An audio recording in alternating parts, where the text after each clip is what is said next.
আসসালামু আলাইকুম। আজ নভেম্বরের ৫ তারিখ।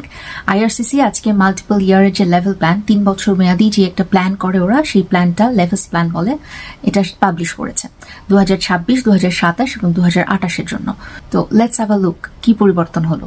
আপনারা স্ক্রিনে দেখতে পাচ্ছেন এখন 2026 থেকে 2028-এর ইমিগ্রেশন লেভেলস প্ল্যান, যেখানে টেম্পোরারি রেসিডেন্সের টেবিলটা যদি আমরা দেখি, এখানে ওয়ার্কারদের সংখ্যা বলা হচ্ছে 2026-এর জন্য 2,30,000 একটা কোটা নির্ধারণ করা হয়েছে, যার 1,70,000 থাকবে ইন্টারন্যাশনাল মোবিলিটি প্রোগ্রামের আন্ডারে, অর্থাৎ ইন্টারন্যাশনাল স্টুডেন্ট এবং ফরেন ওয়ার্কারদের স্পাউসরা, এবং এছাড়াও পিজিডব্লিউপি সহ আরও আইএমপি প্রোগ্রামের আন্ডারে অন্যান্য যে ক্যাটাগরিগুলো আছে, স্ট্রিমগুলো আছে, সব মিলে 1,70,000-এর কোটা আছে আইএমপি প্রোগ্রামের আন্ডারে।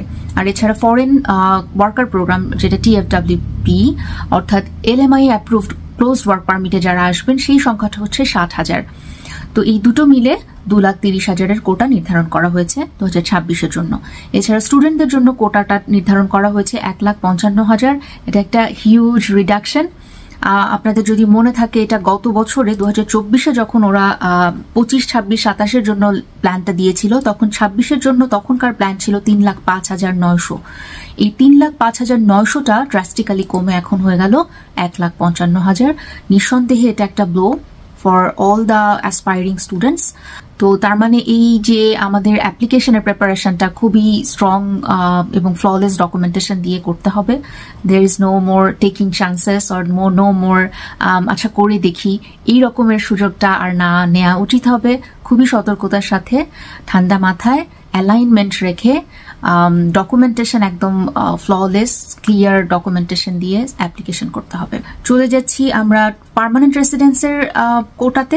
পার্মানেন্ট রেসিডেন্টের জন্য চিত্রটা এতটা হতাশাজনক না, কারণ পার্মানেন্ট রেসিডেন্সের জন্য আমরা ইকোনমিক ক্যাটাগরি, অর্থাৎ federal high skilled, federal business যেমন এসইউভি বা start up visa program, federal economic pilots, care giver, agrifood pilot বা অন্যান্য কমিউনিটি বেসড এই পাইলট প্রোগ্রামগুলো চলে।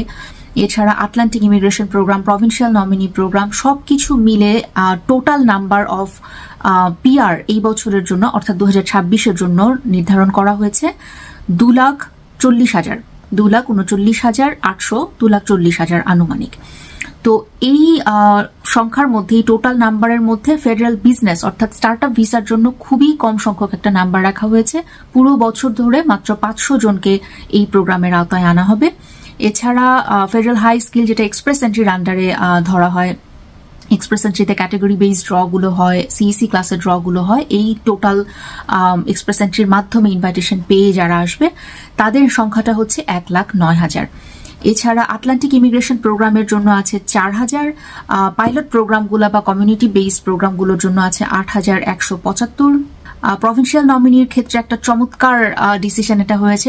প্রভিন্সিয়াল নমিনি প্রোগ্রামের সংখ্যা ড্রাস্টিক্যালি ইমপ্রুভ করেছে, 91,500। ইফ ইউ ক্যান রিমেম্বার, গত বছরে আমাদের যেই 2026-এর জন্য টার্গেটটা ছিল, সেখানে প্রভিন্সিয়াল নমিনির জন্য কোটা ছিল মাত্র 55,000। তো এই 55,000 থেকে উন্নীত হয়ে এখন এটা 91,500, which is a very good news. প্রচুর মানুষজন প্রভিন্সে বসে আছে পড়াশোনা শেষ করে, পোস্ট গ্রাজুয়েশন ওয়ার্ক পারমিট নিয়ে, যারা এখনো পিআর হতে পারে নাই, তাদের জন্য এটা নিঃসন্দেহে একটা চমৎকার খবর। এবার আমরা যদি ফ্যামিলি ক্লাস দেখি, ফ্যামিলি ক্লাসের মধ্যে স্পাউস, পার্টনার এবং চিলড্রেনদের জন্য একটা কোটা আছে, সেটা 69,000, এবং প্যারেন্টস গ্র্যান্ড প্যারেন্টসের জন্য কোটা আছে 15,000। প্যারেন্টস গ্র্যান্ড প্যারেন্টসদের জন্য কোটাটা কিন্তু আগের বছরের চাইতে একটু কমেছে, 21,000 থেকে কমে এটা 15,000-এ নেমেছে। তবে একই সাথে স্পাউসদের যে নাম্বারটা 66,500 ছিল গত বছর, এই বছর সেটা বেড়ে 69,000 হয়েছে। সো দুটো মিলে মোটামুটি সিমিলার আছে, বাট আলাদা আলাদা করে প্যারেন্টসদের কোটা একটু কমেছে, স্পাউসদের কোটা একটু বেড়েছে। এছাড়া রিফিউজি প্রোটেক্টেড পার্সনদের জন্য টোটাল রিফিউজি অ্যান্ড প্রোটেক্টেড পার্সনের যেই জায়গাটা বা নাম্বারটা, সেটা হচ্ছে 49,300।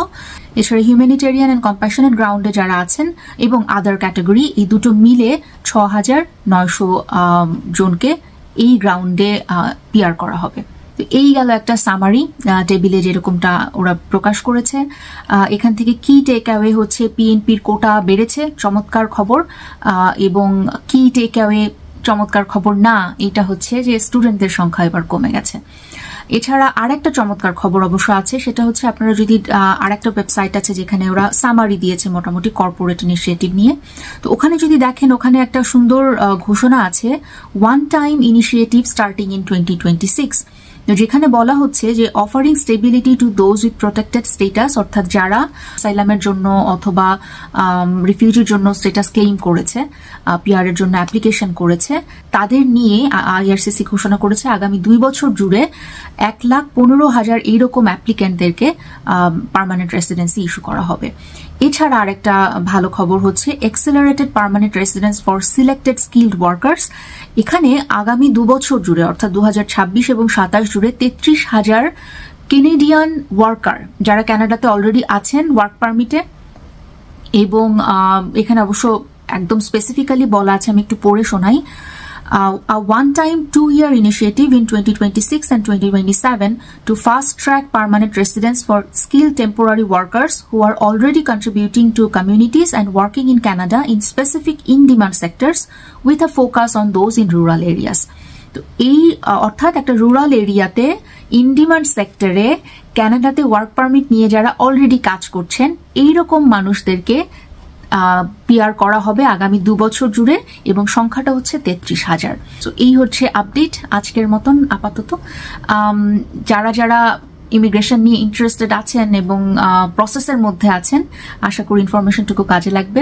ভালো থাকবেন, আল্লাহ হাফেজ।